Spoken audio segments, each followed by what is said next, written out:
भगवती अंबा मातेनं महिषासुराला मारण्याकरता मारण्याकरता अवतार घेतला. 9 दिवस त्याच्यावर युद्ध केलं. काय त्याला मारण्यासाठी पुराण सांगतात. आम्ही कशाला अडकलोय म्हणे, आज पांढरा रंग, उद्या लाल रंग, तिसऱ्या दिवशी काय निळा, काही गुलाबी, जांभळा. अरे असं कुठं काही होतं का? रंगाकरता नवरात्री नाही आहे, आपल्या अंतरंगाकरता नवरात्री आहे. आपल्या अंतःकरणामध्ये त्या भगवतीचा साक्षात्कार व्हावा. त्या भगवतीनं दुष्ट प्रवृत्तीवर विजय मिळवलेला आहे, दुष्ट शक्तीला मारलेला आहे.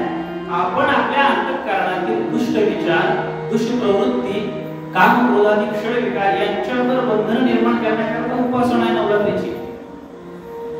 आणि या दिव्य कथांमधनं आपल्याला हा संदेश मिळावा याच्या करता आपण श्रीमद देवी भागवताचं चिंतन करतो आहे.